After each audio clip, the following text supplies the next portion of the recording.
In this video, I'm going to show you exactly how to put together a calendar within GoHighLevel. So I am going to timestamp everything so you can kind of jump to where you need to go within this video. But basically what we're going to be doing is number one, creating the calendar itself such that someone can go ahead and book a time with you. Number two is going to be to create an automated email and text sequence that goes out to the person once they've actually gone ahead and booked with you. The third thing is going to be a little bit of a bonus piece, so you can skip it if you want to, or you can do it. But it's going to be if someone doesn't show, so if someone's a no-show to your meeting, or if they cancel your meeting, how do we send them a follow-up email and text sequence, getting them to go ahead and reschedule with you? And the fourth thing is going to be how do you actually give someone the link to your calendar?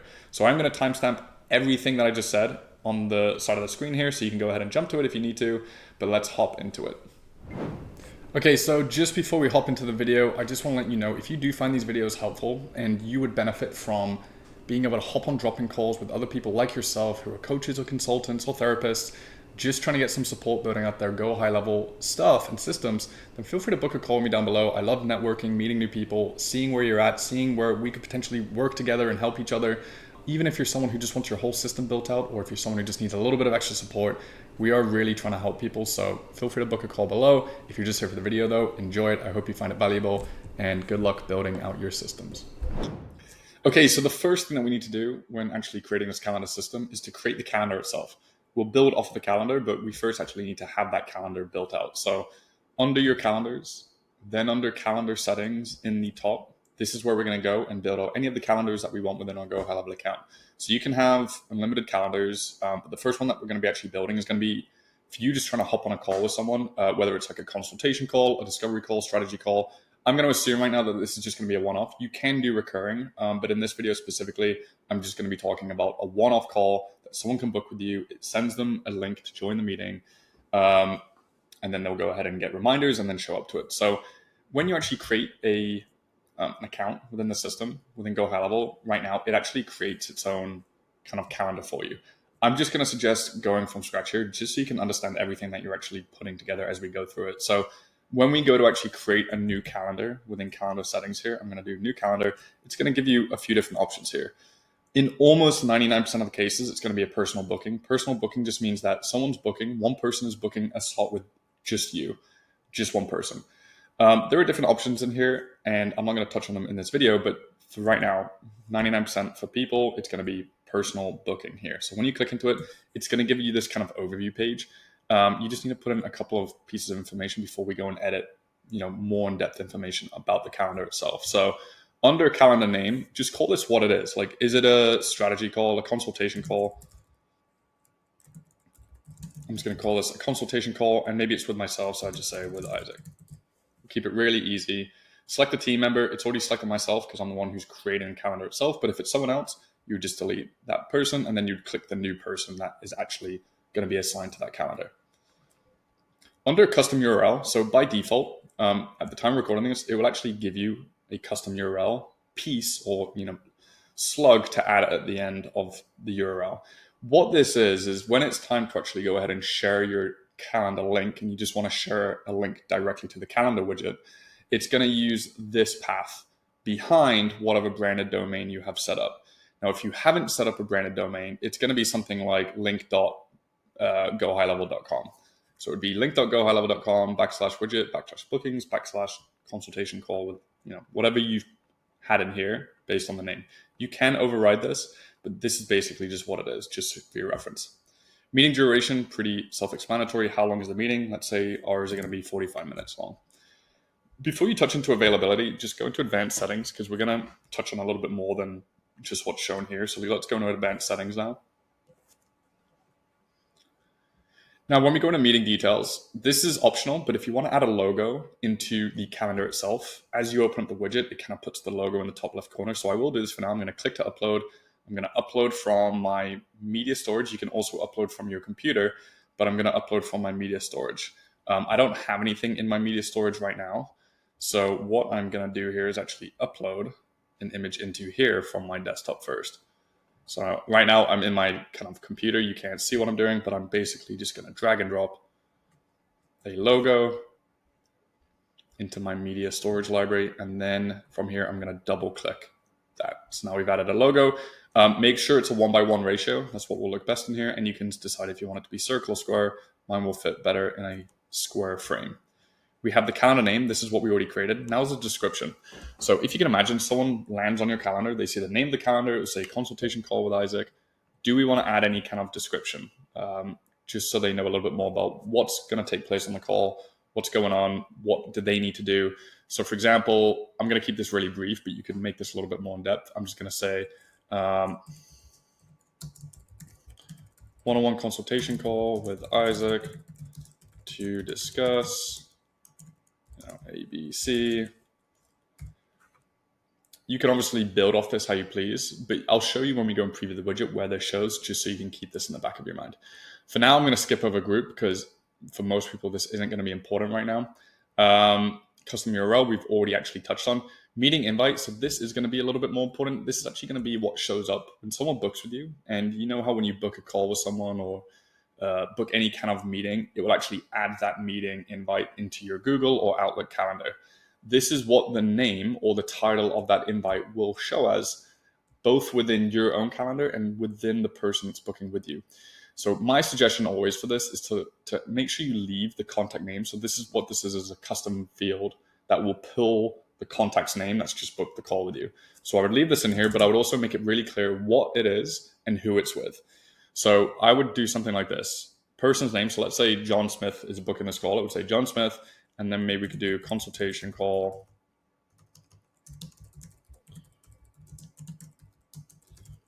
with Isaac. So they know who it is, and I might even put my business name in here as well, like this. So they know who it's with, what business it's with, and also what the actual call is about.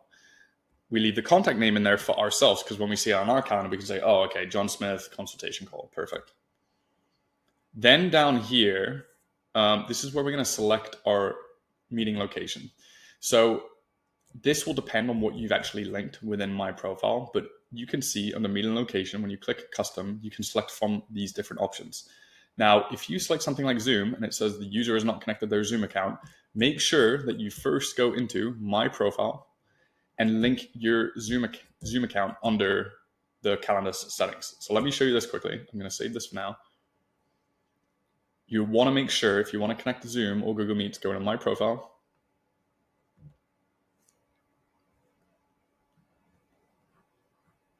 And under calendar settings, we're going to go into video conferencing.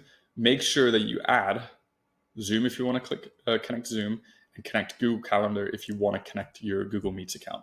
That way it would auto-generate a Zoom link or a Google Meet link or Microsoft Teams. If you're using Microsoft Teams, it will automatically generate that link when it goes and sends the link to the person or when it creates the meeting itself. So you'll need to actually have that connected before you can select one of those options under calendar settings.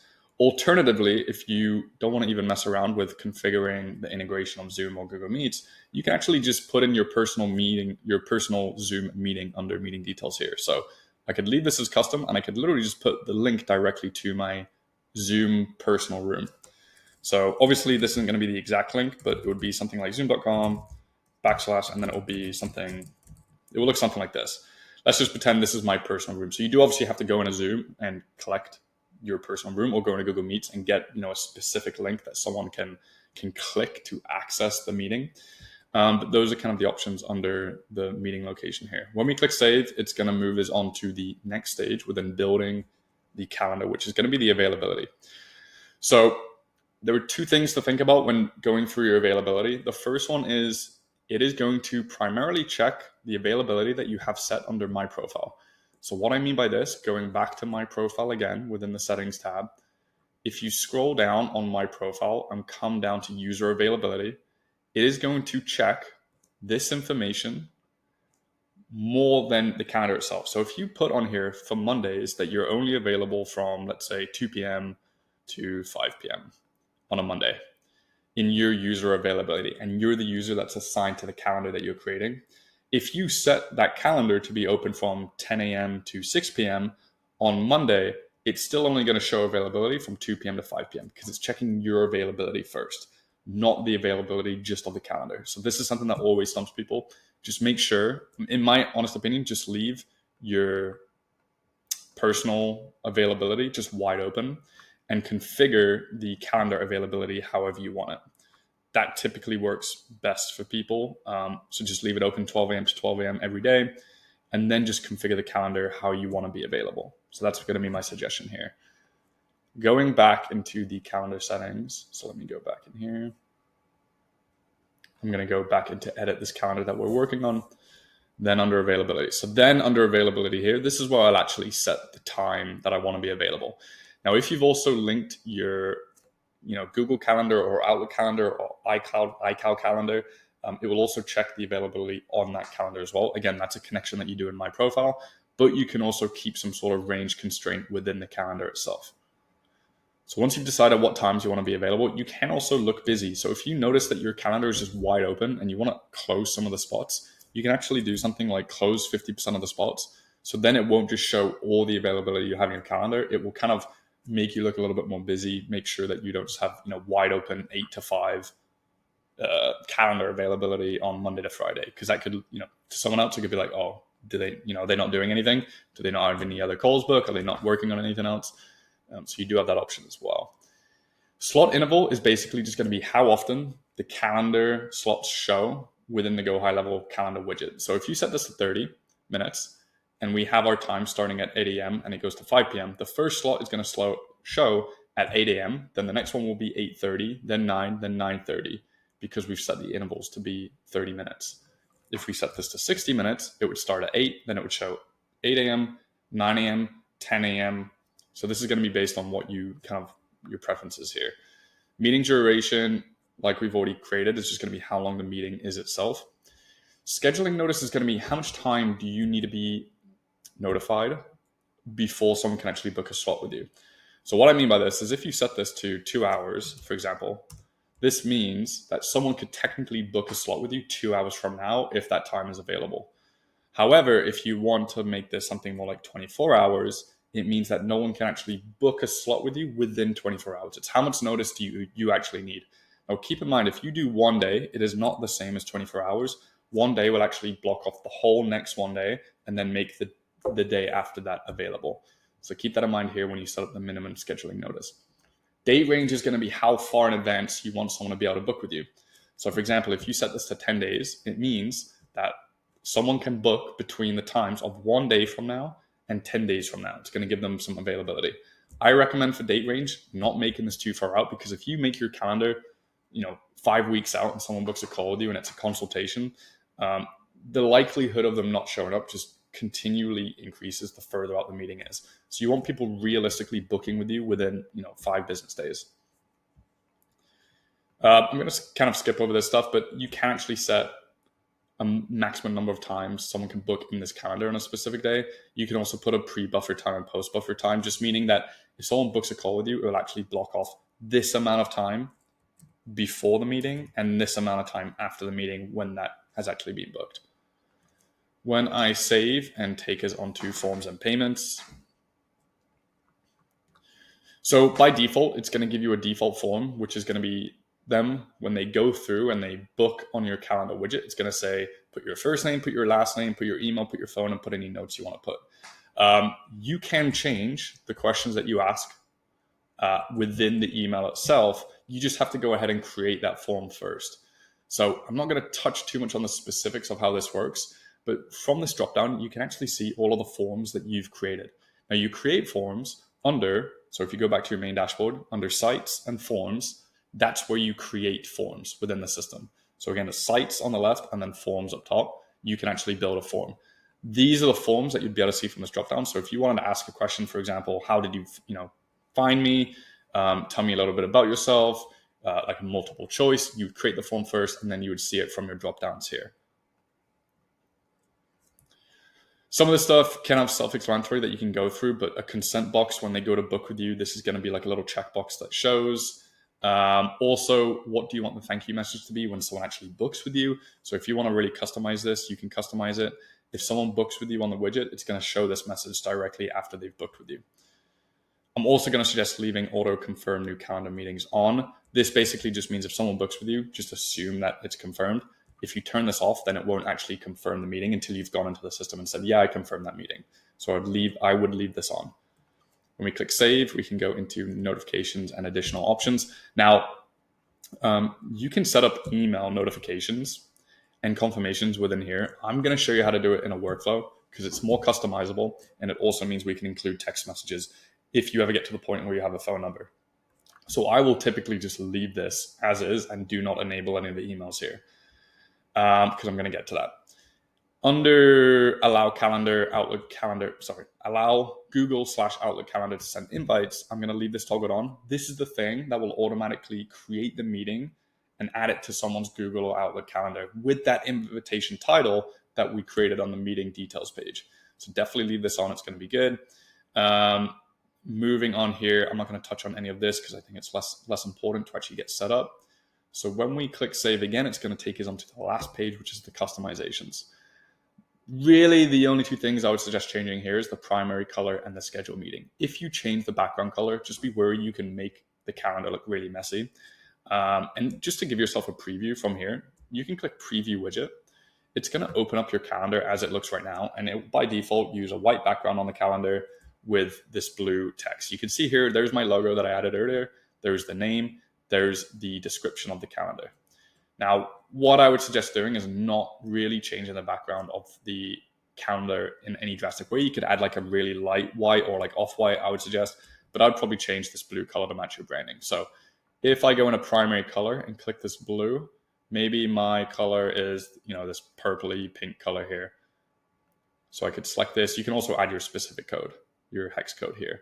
This would be the background color. Again, I'm not going to touch it.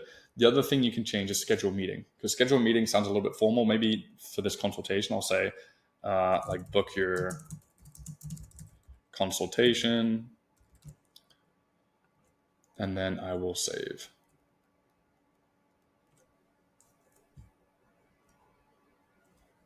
Perfect. So now we've actually created the calendar itself. And if I go back to that widget that I'd opened originally and refresh the page, it should. Oh no, we'll need to go back in. So I'll go back in to edit the calendar, go into customizations, preview widget, and then it will show you the updated colors in here. When you actually go through, so if I click a time, select, you'll see here, there's the book your consultation that we customized as well. So now that we've actually created the calendar itself, we can now work on the actual automated messages. So emails and texts. Even if you don't have a phone number set up yet, I would suggest including the text just to the point that if you ever do turn on or get a phone number and register A2P, it will automatically start sending those texts. And the texts work really powerfully when you send them something like 5 minutes before a meeting. I have honestly seen drastic improvements in show up rates just by sending a text 10 minutes before or 5 minutes before the meeting and just saying, hey, we're just about to hop on, here's the link one last time, here you go. Where we're going to go to create these automations or the automated messages leading up to the meeting itself, because you could do it in the calendar itself, but I'm going to show you how to do it in an automation because it's more customizable. We're going to go back now to our main dashboard and we're going to go into automation. Now, if this is your first workflow, it's going to show you this screen here, and we're just going to do create workflow from scratch. There are different recipes that you can use, but in my opinion, it is so much more valuable to just build it out from scratch so you understand what is going on and how everything works. The first thing I would do in here is rename this workflow so it's something that makes sense. I'm going to say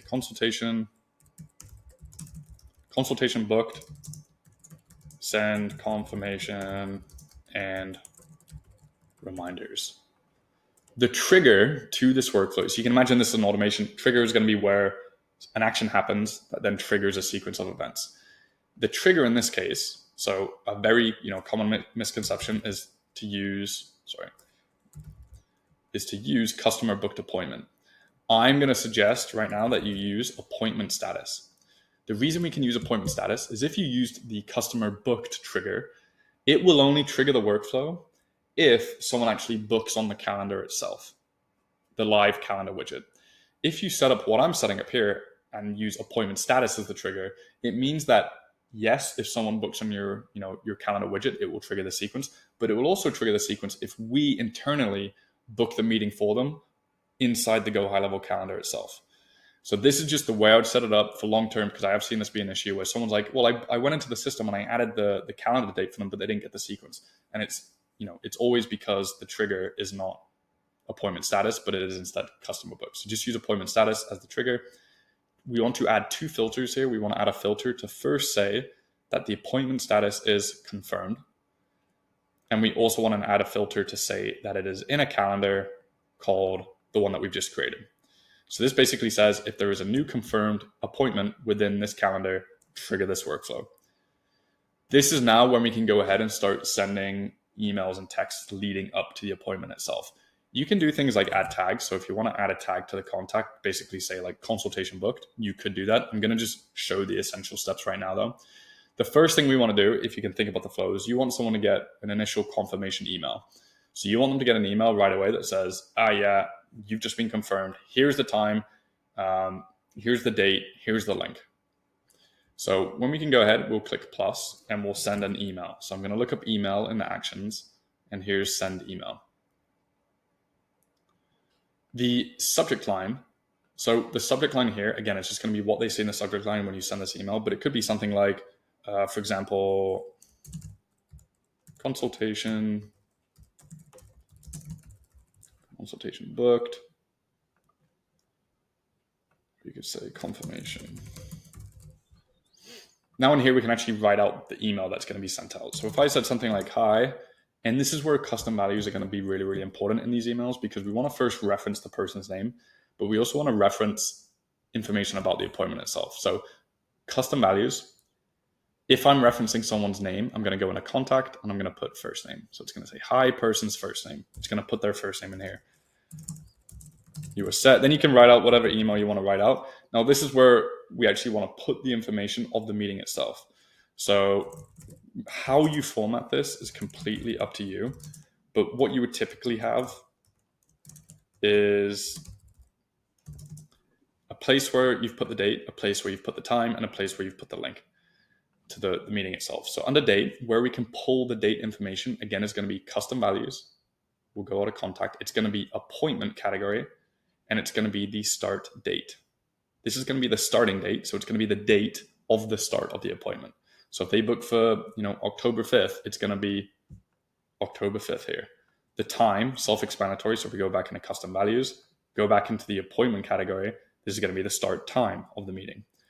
If we want to as well, because you might be taking meetings with people in different time zones, we can also add another custom value and use time zone as well. So this is going to put the contact's time zone at the end of the time as well.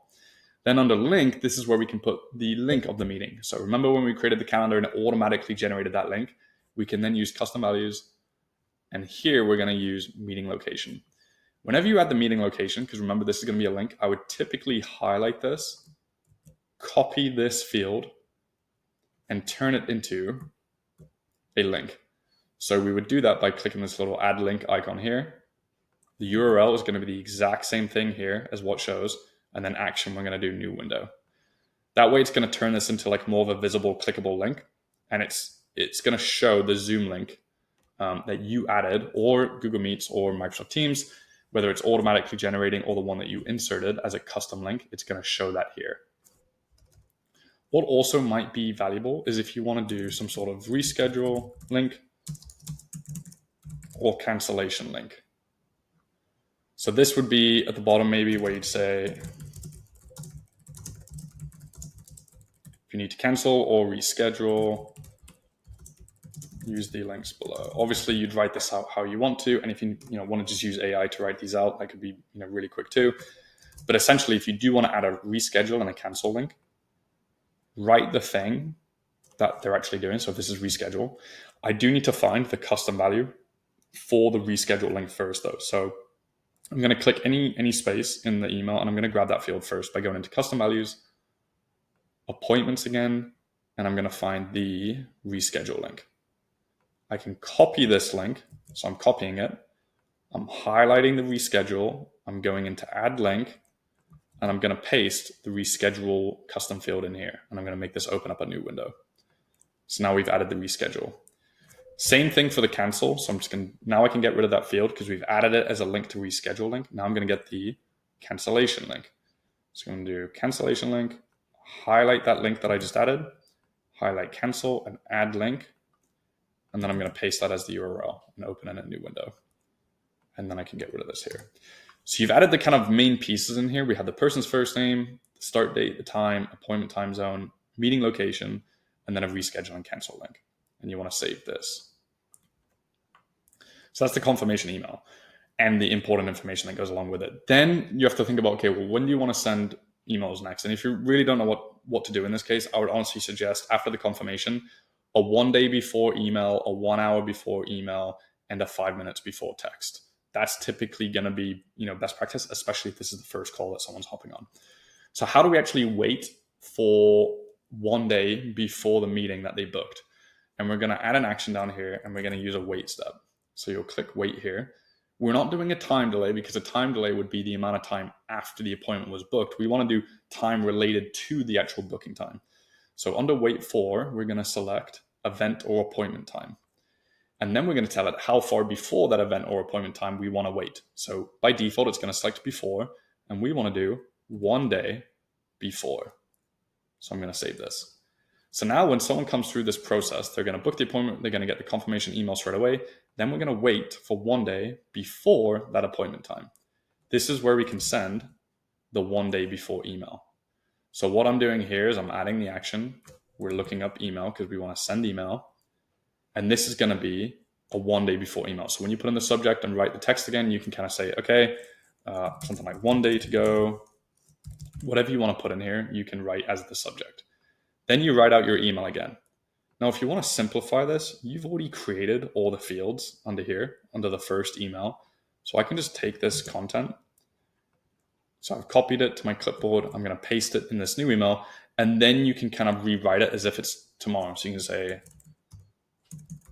our call is tomorrow. Here are the details again. Obviously, you can word this however you want. The number one thing, though, that I would say is in every single email and text that you send them, just put the meeting link. Because if they get to the meeting time, they're like, oh, I need to find the meeting link, and they find one of the emails, and that email just happens to not contain the link, they're going to be like, oh, I can't find the link. So just every time you send them the email, just send them the link. And again, you can, if maybe you want to remove the reschedule or cancel because 1 day before, maybe that's pushing it a little bit. So you can remove this as well. And you just build your email around this. So these, again, are going to be the important information bits, the custom values, but you want to build your email around it based on when you're sending it. So this is 1 day to go. Then what we can do is same thing. We want to wait now because you can imagine the next step is to wait. And this time we're going to wait for 1 hour before. So under time delay, I'm going to do event or appointment time like I did last time. But now instead of 1 day, I'm going to do 1 hour and save. Then same thing, I'm going to add an email in here. What I can do to simplify this again is just copy the email that I've already written. So 3 dots next to the one we've already written, copy action, and we can actually paste it below the wait step. So now when we go into this new email, this is going to be 1 hour. And then obviously you want to rewrite your message to say, our call is in 1 hour, blah, blah, blah. At this point, you probably don't need to tell them the date and time, because if you're telling them it's in an hour, then it's pretty self-explanatory. But you can and should definitely keep the link in here. And you could probably delete the reschedule and cancel. But you definitely want to put the link in every single email, especially getting close to the meeting. So we're going to leave the appointment link in there. Now we're going to do 5 minutes before. So wait, again, wait step, wait for appointment time, and then we're going to do 5 minutes before. And then we're going to now do a text.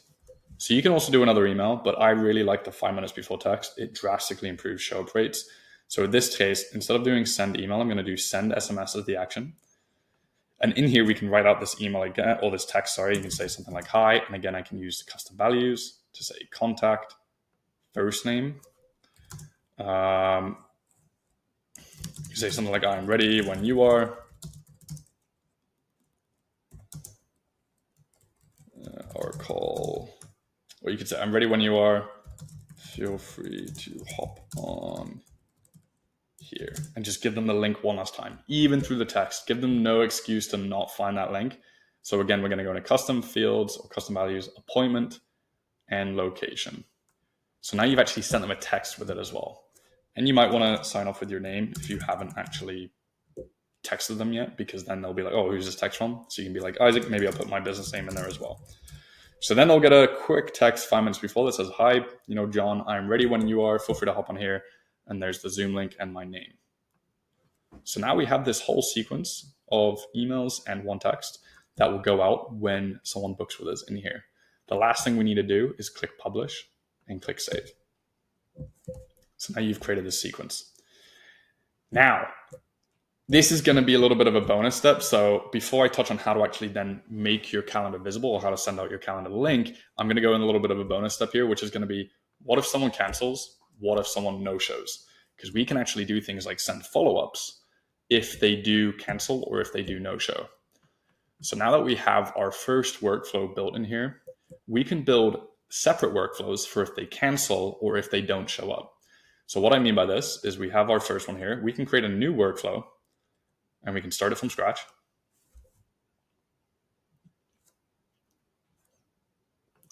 The name of this workflow, so for this one, I'm going to pretend, let's say they cancel and they use the cancel link that I put in those emails for when they booked. Because if you remember, we added a cancel and a reschedule link. If they reschedule, we don't need to do this because they're just rescheduling another time. But if they cancel, we want them to rebook. So what we can do here is we can say consultation, canceled, send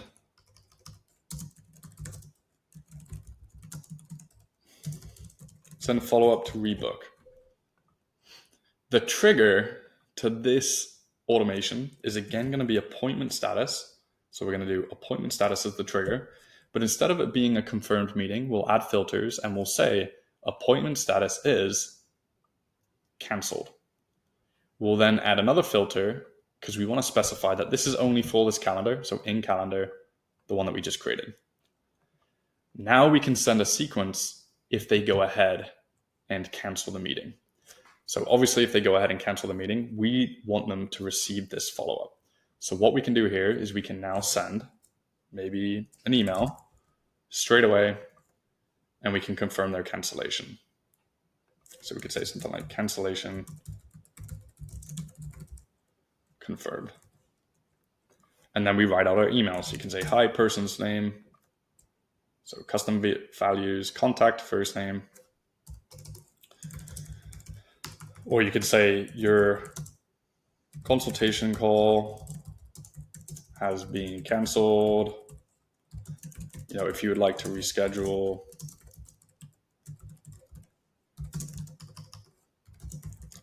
please do so here. So obviously you can write out the email as you'd like, but the idea is you need to give them that reschedule link. And you can do this by, again, using custom values, appointment, reschedule link. As you add the reschedule link, you may want to, so if you highlight the link that you just added, you may want to go into add link, add that same URL. So let me go back in here. Add the URL of the reschedule link, but then maybe the text we can just call reschedule, because this is going to be the actual text that shows in here. And then I'll do new window. This will make this say reschedule, but this will be a clickable link that will actually take them to your calendar to go ahead and reschedule.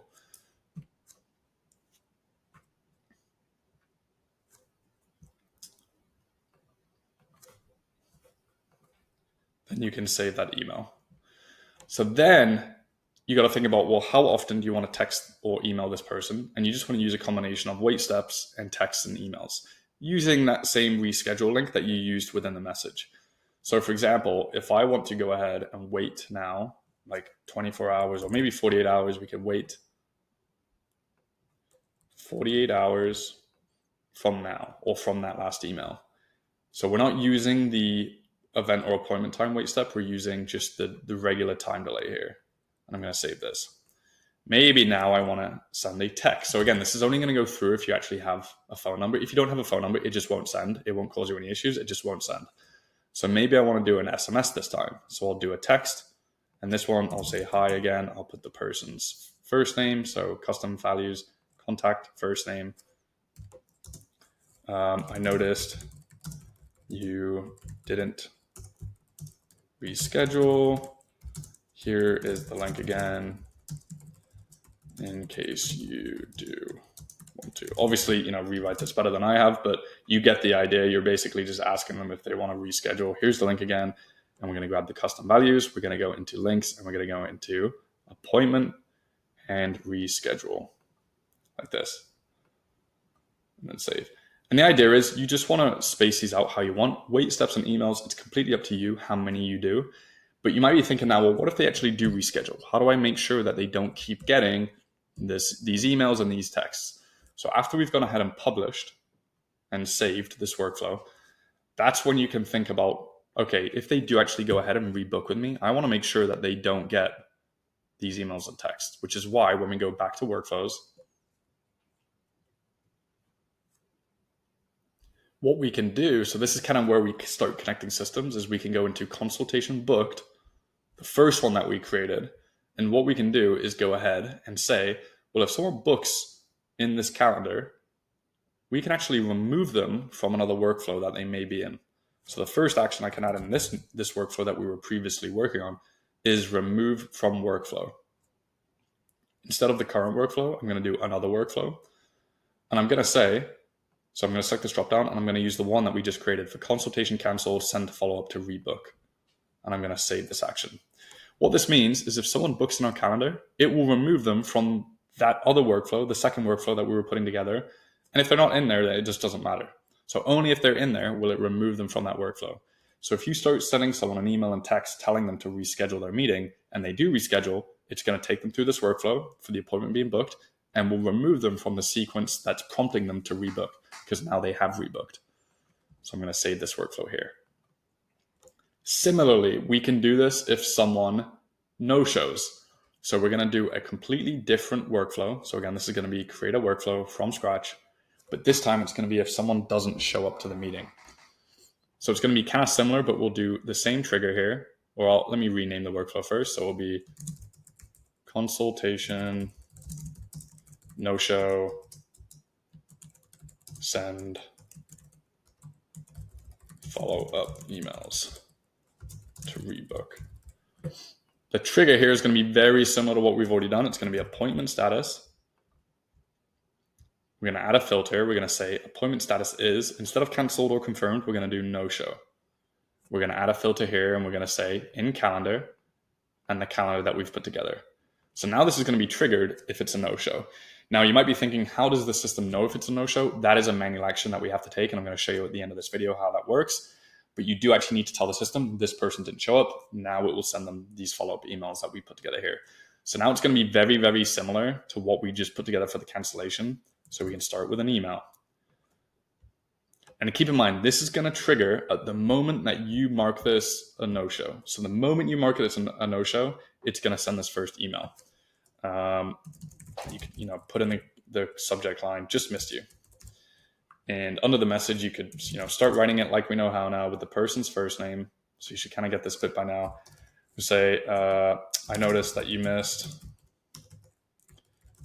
missed our call together. I get it. Things happen. Whatever you want to put in here.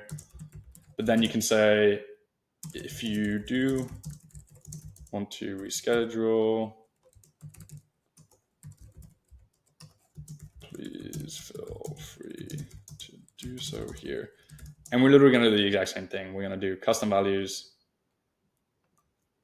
appointment, and reschedule link. I'm going to copy this link. I'm going to add a link here, make that the URL. So I'm literally just copying this, making it the URL, and the text to display is going to be what I actually want to show here. So I'm going to do reschedule as the text to display and make it a new window. So it looks like this. And same thing, we're going to add a wait step because we obviously don't want to send back-to-back emails continuously. So we'll do a wait step. Maybe again, I want to wait 48 hours before I send another follow-up, and maybe then I write an SMS. So you should kind of get the idea now of how this is working. We're literally just using a combination of emails and wait steps. And you can write these assuming that they have not rescheduled with you yet. Because the idea, like we did with the canceled one, is if they do go ahead and rebook the appointment with you, we're going to add that into the first workflow and say, if they book, remove them from this workflow as well. So when you're happy with your sequence of emails and texts that you've added under this specific workflow, if they don't show up, we can then publish and save. Then I'm going to go back to workflows. I'm then going to go back into the first one because we need to tell the first one again, if someone books in this calendar, make sure to remove them from the third workflow that we put together. So we can do this all within the same action here, the remove from workflow. Now I'm going to click this drop down and I'm going to select this one as well. So if someone books in this calendar, remove them from the canceled workflow and the no-show workflow. And save, and save. So at this point, you now essentially have a system that someone can book with you and get automated emails and texts. If they don't show up, you can send them automated emails and texts until they do show up, until they do rebook, sorry. And if they cancel using the link, then it will send them automated texts and emails until they go ahead and have rescheduled as well. Okay, so before I move on to step 4 of the video, I do want to show you if they do not show up to your consultation or whatever booking this is, or if they email you and let you know that they want to cancel, we can actually manually trigger in the system that they did not show up to the meeting or that they need to cancel it. And the way that we do this is once someone's booked with you, which is going to take me to the next part 4, where we actually send the link out. But let's say someone has booked with you, the meeting's in there, and it's come to the meeting time and they did not show up. How do we actually assign no-show to the calendar itself such that they can then get that automated sequence to go out, asking them to rebook? And we do this by going into calendars. So let's just say the meeting time's passed, they didn't show up. I'm going to go into calendars and I'm going to go into appointment list view. This is going to take me into all the calendar bookings that I have across all my different calendars. Here's the test that I'm running right now, but let's say this is the one that just happened. They didn't show up and I'm like, okay, they didn't show up. This is where I would drop down under status. I'd click this drop down and I would say no show. I will then click update. By me clicking update here and assigning this as a no show, that's then going to trigger that no show automation that we just went ahead and created. Similarly, if someone cancels, but they don't click the cancel link within the email, they just text you back or email you back and say, hey, I need to cancel this meeting. We can also go in a status here and we can turn this into canceled. Now, if this turns into a canceled status, this is going to trigger that other email sequence that we created for when, if they cancel. So keep in mind, both putting this into cancel and no show, if you've created the total of 3 workflows that we've put together in this video, it will automatically send them that text and email sequence. And we can confirm this literally by going back into automation at this point. We can find the automations that we've been working on. And just to know that they've been going through, we can see here, consultation, no show. Let me go into this one here.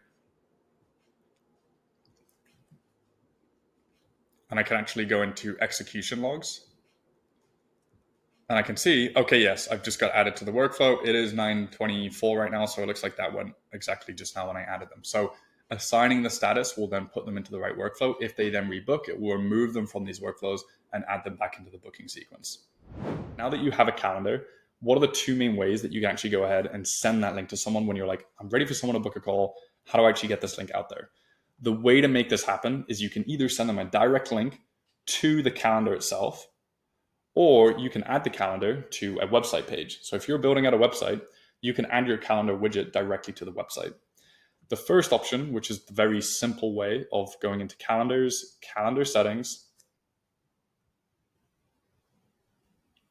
clicking the little share icon next to the calendar that you've put together, and copying this link here, so the scheduling link. So if you copy this, you can send this link to someone and just say, hey, go book a call with me. So if I copy this, I can actually put it in a new browser here. There's the link. And it will take someone to your calendar here. So now they can go ahead and book a call with you. So that's option 1. Option 2 is going to be to actually add your calendar to a web page. So alternatively, what you can do is go under sites. Now this can work for funnels or websites, doesn't matter to you. I don't have any in this account yet, but if I create a new website here, let's just call this test for now.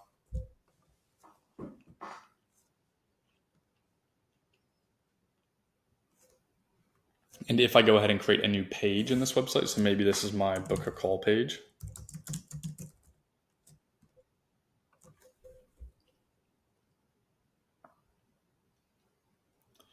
I'm going to create it from blank for now, but we can add the calendar element directly to a web page. So again, this works the exact same for funnels and websites. But the idea is if we go into elements, so we click the plus icon on the top left, then into elements, we can scroll down and we will find calendar. So I'm going to drag and drop this onto my page wherever I want it. Then from here, it's going to say you do not have any calendars yet. So you're going to click that icon and it's going to tell you which calendar you want to select. So when I click this drop down, I'm going to select the calendar that we have. Now we've added our calendar onto this page. So someone can now book with us. Then you would just want to save publish. So now if I go ahead and actually publish this page here, and by publishing, what we're doing is we're also connecting the domain that we may have set up within GoHighLevel to this page now. What I can do is actually go preview the link. So now I've gone back to all the pages. I only have this one page right now, but I can go preview the link.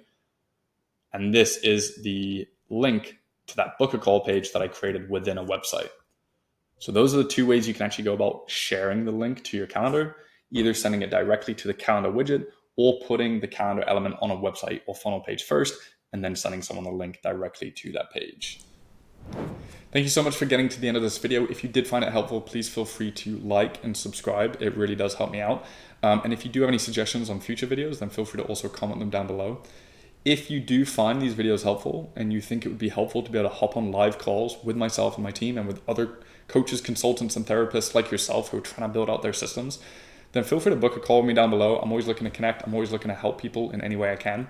So feel free to do that. If you're here and you just enjoyed the video, then I hope you did find it valuable, and feel free to check out other videos that I have because I'm always trying to pump them out there. But good luck building your systems.